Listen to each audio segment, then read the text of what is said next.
En el ring, Stephanie Vaquer y Rogelio Reyes eran dos fuerzas opuestas. Ella era disciplinada y técnica, y él era rudo y tenía linaje. Así formaron una pareja que parecía estable. Pero en marzo de 2023 las cosas cambiaron, y una discusión en el apartamento luego de que Stephanie decidiera terminar con la relación dio inicio a uno de los casos que más ha impactado no solo a México, sino a todos los que siguen la lucha libre. Si quieren saber todo lo que pasó, quédense conmigo hasta el final del video. Hola a todos, ¿cómo están? Mi nombre es Lesma, espero se encuentren muy bien. Yo como siempre muy contenta de poder estar un día más aquí con ustedes. Muy agradecida de que me estén viendo donde quiera que se encuentren. Hoy tenemos un caso sucedido en México, el de Stephanie Vaquer. Acompáñenme a ver todos los detalles.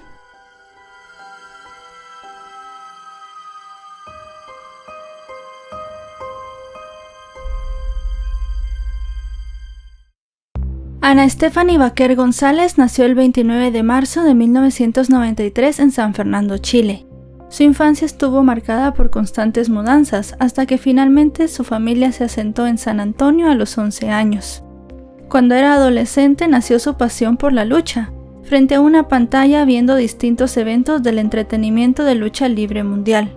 En ese momento descubrió un mundo que para ella parecía increíble. A los 15 años, movida por una mezcla de rebeldía y convicción, entró en una escuela independiente de lucha libre en San Antonio, y después de un año de entrenamiento en 2009 tuvo su debut no profesional. Un año más tarde adoptó el seudónimo Dark Angel y comenzó a presentarse en pequeños eventos, pero había algo que no encajaba. Para ella el entrenamiento era deficiente y su cuerpo se resentía. Además, el sueño de llegar a la lucha libre profesional parecía para Stephanie cada vez más lejano. En esos años, mientras su pasión crecía, también lo hacía la tensión dentro de su casa. Su padre veía la lucha libre como entretenimiento, no como una carrera, y le decía que era un sueño pasajero, algo que se le iba a quitar con el tiempo. Su madre era aún más tajante. No quería que su hija se dedicara a un deporte que se consideraba peligroso, inestable y sin futuro. Para ella, Stephanie debía enfocarse en sus estudios, aprovechar su beca y seguir un camino seguro. Pero Stephanie no pudo apagar lo que sentía, y en cada entrenamiento, en cada caída y en cada función, reforzaba la idea de que su vida estaba sobre el ring.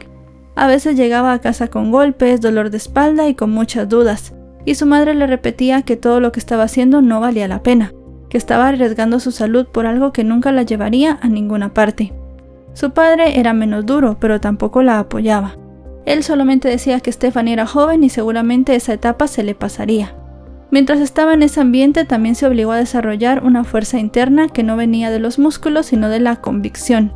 Si quería luchar, tendría que hacerlo sola, y tendría que demostrar que el sueño que tenía no era un capricho adolescente.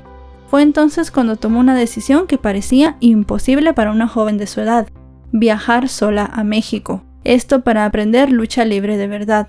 Mientras estudiaba, como les digo, estaba becada por excelencia académica, trabajó y ahorró todo lo que pudo.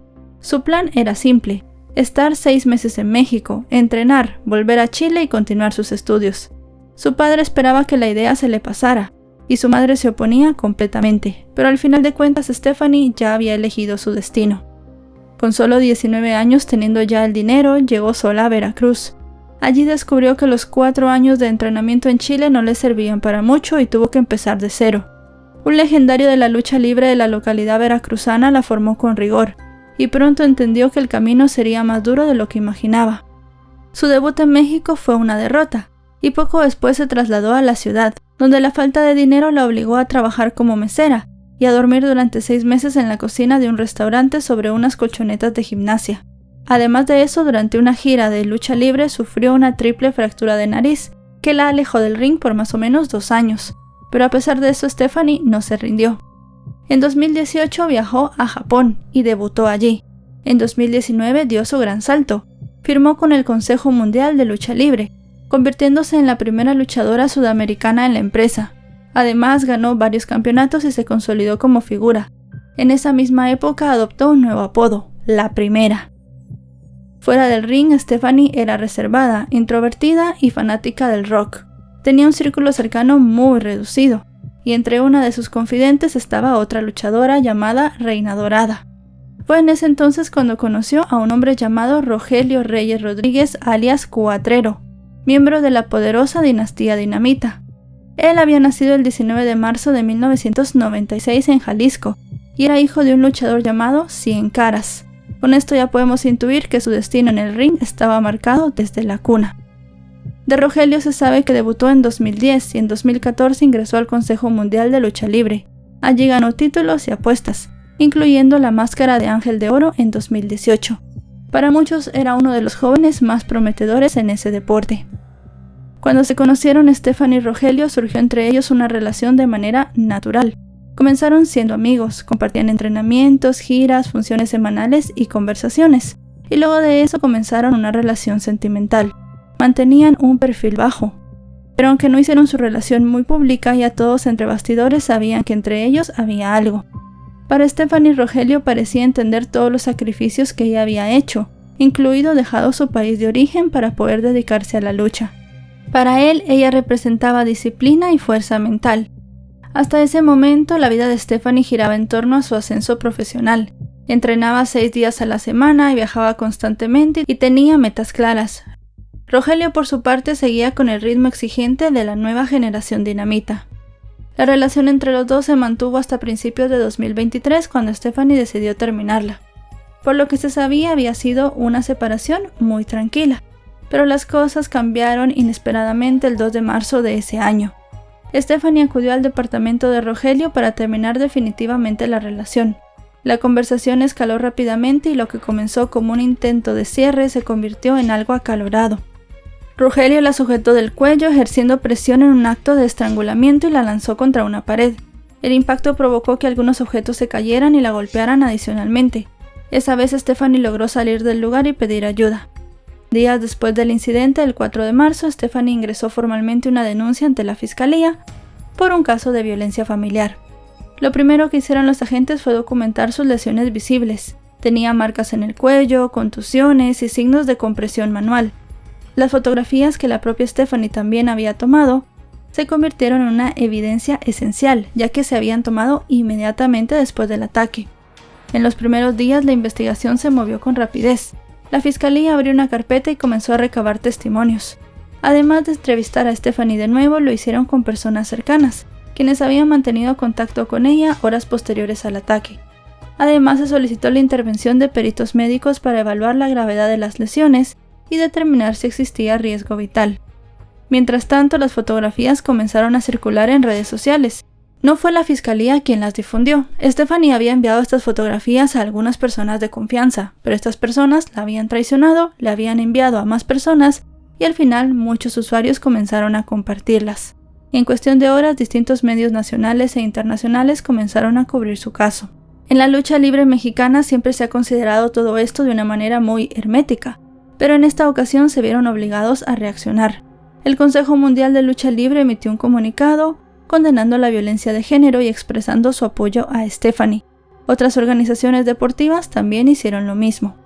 Pero la investigación no podía basarse solo en comunicados ni en opiniones. La fiscalía necesitaba pruebas. La diferencia era crucial. Querían ver si podía ser un caso solo de violencia familiar o si se podía reclasificar a tentativa de feminicidio. Para esto, los peritos médicos realizaron distintas evaluaciones en el cuerpo de Stephanie. Midieron la presión ejercida en el cuello, analizaron la distribución de las lesiones, revisaron si existían signos de asfixia o de riesgo vital y otras cosas más. Cada detalle era muy importante. Al final, los peritos concluyeron que las lesiones de Stephanie eran compatibles con un acto de estrangulamiento manual, una agresión que puede causar la muerte en cuestión de segundos. Ellos explicaron que el estrangulamiento es uno de los métodos más letales en caso de violencia de género, ya que no requiere armas, no deja marcas profundas y puede causar la muerte rápidamente. En el caso de Stephanie, las lesiones eran compatibles con que si ella no se hubiese soltado y hubiese escapado a tiempo, las consecuencias hubiesen sido fatales. De esta forma se imputó a Rogelio por intento de feminicidio, y su defensa presentó su versión. Argumentaron que él no había tenido intención de quitarle la vida a la mujer y que ella había exagerado los hechos. También comentaron que había sido una pelea mutua, y que las lesiones de Stephanie para ellos no eran graves ni tampoco tenían consecuencias fatales o de riesgo vital. Se cuestionó la valoración de algunas pruebas y se buscó desestimar la tipificación más grave del delito. y mientras la investigación seguía su curso, la gente también tenía que seguir con su vida. La fiscalía entonces solicitó evaluaciones psicológicas, no para determinar una culpabilidad, sino para entender el impacto emocional que había tenido el ataque en Stephanie y también en Rogelio. Stephanie en esa terapia psicológica también dijo que la violencia por parte de Rogelio no era algo nuevo. Ellos habían tenido episodios de tensión, discusiones y de comportamientos que ella no había querido denunciar, pero que sí daban mucho contexto al ataque.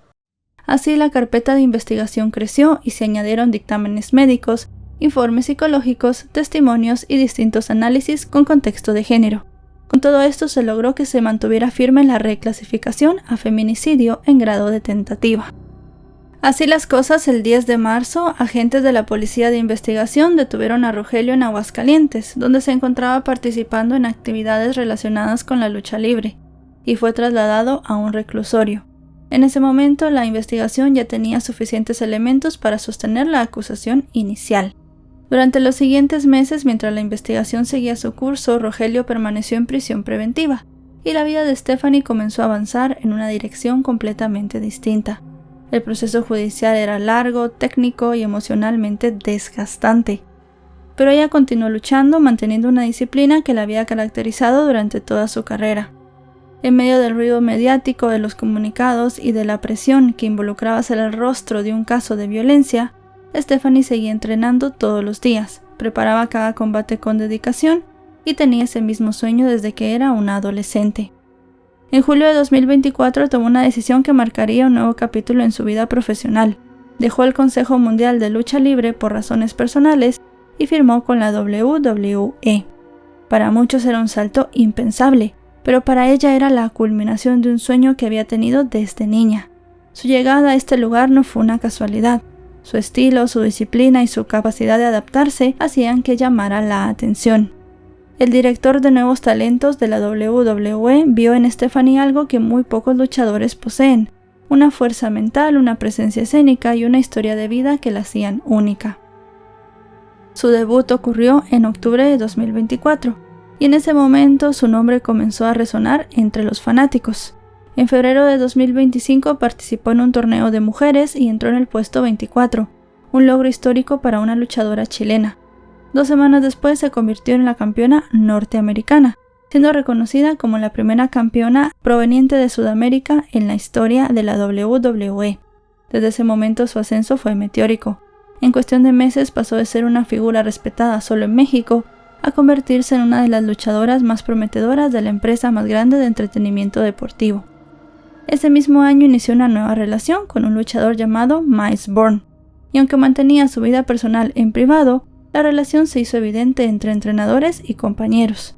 Para Stephanie al final su vida estaba teniendo tranquilidad, en medio de ese proceso judicial que seguía avanzando lentamente en México. Ya en 2025 participó en la Teletón de Chile, donando unos cuernos usados en una de sus victorias para ser subastados. Su presencia fue recibida con cariño y con admiración por muchos niños. Ese mismo año también debutó como personaje descargable en un videojuego, y participó como doble elección en la serie mexicana Contra las Cuerdas. Su carrera estaba en pleno ascenso.